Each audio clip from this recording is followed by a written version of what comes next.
All right, so ready to dive in. We're tackling mastering generative AI in the software development lifecycle today. Yeah, it's a fascinating read. Really digs into the here and now of AI changing how we build software. Totally. But for anyone listening who's not neck deep in code like us, Right, right. what does generative AI even mean? Give us the elevator pitch. Okay, so imagine AI that doesn't just analyze eight data, but creates, like composing music, writing articles, even designing app interfaces from scratch. Whoa, hold up. So it's not just crunching numbers, it's like artistic. Exactly. It's learning from data, but then using it to make something new. Mind-blowing. But how?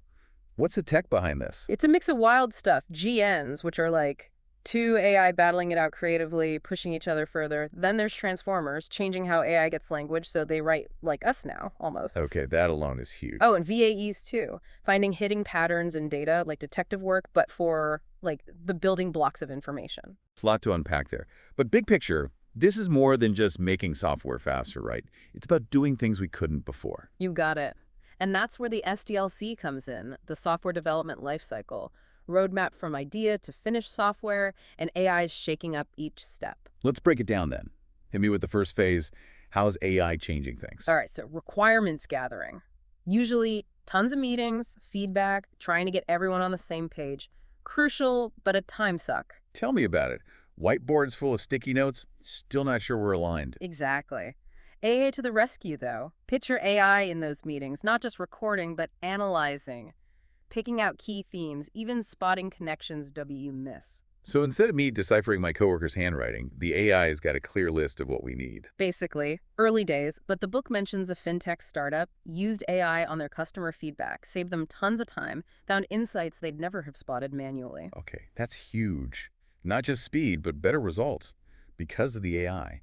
But that's just the start, right? What about design? Can AI really handle the creative stuff? Oh, get ready. AI design tools are blowing minds, generating UI layouts from just a description, or making interactive prototypes right from, like, sketches. Wait, seriously? I could scribble something on a napkin, feed it to the AI, and get a working prototype. It's getting there. This e-commerce company in the book, they used AI to prototype different homepage layouts super fast, tested them out, got feedback way quicker than before. Game changer right there. Yeah. Designers can focus on the big picture. AI handles the nitty-gritty. But let's be real, the real deal is the code itself, right? You'd think coding, all logic and rules, would be tough for AI. But nope, even there, it's shaking things up. Okay, color me intrigued. How can AI help with something as complex as writing code? Think of it like even a master craftsperson loves better tools, right? Yeah. AI coding assistants aren't replacing us. They're like super-powered partners, helping write better code, faster, less buggy. So like having a coding buddy constantly double-checking my work? Catching typos before they become disasters?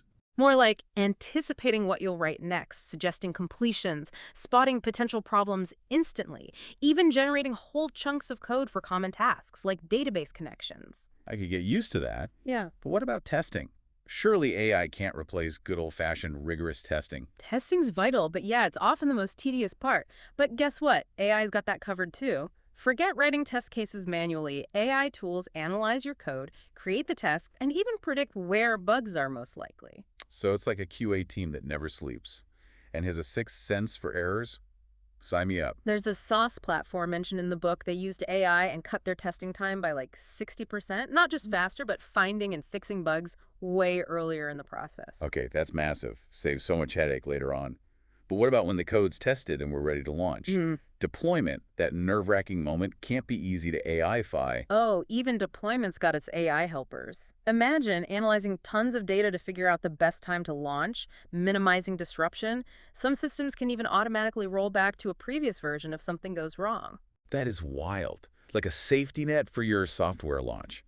But our work's not done once it's live, right? Updates, bug fixes, keeping up with what users need? It never ends. You're telling me. That's where maintenance, the final SDLC stage, comes in. And AI sneaks in here too. I'm sensing a pattern. You're catching on. Remember how we talked about AI spotting patterns? Perfect for predictive maintenance. Wait, so instead of waiting for something to break, the AI is watching for signs of trouble before they become problems. You got it. Analyzing logs, performance, even user behavior. going from reactive to proactive, fixing issues before they even affect users. This is all mind-blowing, but it makes me wonder. If AI is doing all this, what does it mean for software development long-term? Will we even need human developers anymore? And what about the ethics of relying so heavily on AI? Those are the million-dollar questions, and the book dives right into them. It dedicates a whole section to this AI-powered future and its implications. Well, in that case, let's jump right into that next. Let's do it.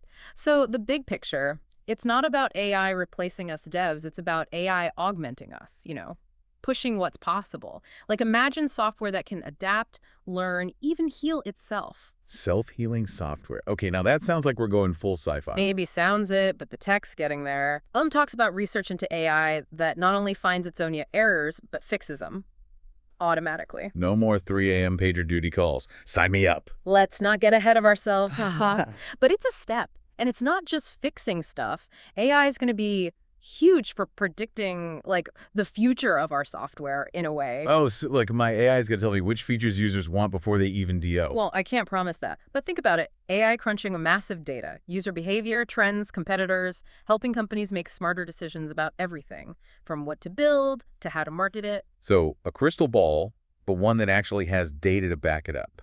That's powerful stuff. Exactly. And that predictive power, it applies to almost every part of making software. Imagine knowing what users need before they even say it, or spotting code bottlenecks before they cause a crash. It's like early warning systems for our code. But with all this AI doing its thing, what happens to the human element in all this? Big question, right? And the book tackles it head on. AI is going to change how we build software, sure, but it doesn't erase human ingenuity. In fact, I'd argue it makes those skills more important. Oh, so you're saying as AI takes on more of the technical stuff, being a developer becomes more about the big picture stuff. Exactly. If AI is writing code, running tests, we're freed up to focus on users, on making things intuitive and engaging, the stuff AI can't yet replicate. So less about lines of code, more about elegant solutions that actually solve real problems for people. I like the sound of that. Right, and that human-centered approach, it's a thread throughout the book. It's not just software that works, it's software that makes things better for the people using it. Makes sense. But this shift, it means developers, companies, everyone's got to change how they think, right? Can't just be about plugging in new tools and calling it a day. 100%. It's about this whole new mindset around software development, one that values what both humans and AI bring to the table. Finding that synergy, right? Human creativity, AI's analysis. Exactly. The best of both worlds. To make software that's not just powerful, but intuitive, engaging, human at its core. This is all fascinating stuff, really gets you thinking. Feels like we're on the edge of something big in the software world. But realistically, what's next? What are some key takeaways from the book that, people listening can actually use to prep for this AI future? Good question, and the book gets into that. Because, exciting as it is, this AI-powered future, it's got its own challenges, too. Oh, like what? Are we talking robot overlords here? Haha, not quite. But there are some real concerns we got to address as AI becomes more and more integrated into what we do. Well, then let's dig into those challenges, see what we can do to make sure this future is a good one. All right, so we're standing at the edge of this AI-powered future, right? Exciting. But those challenges you mentioned have me curious.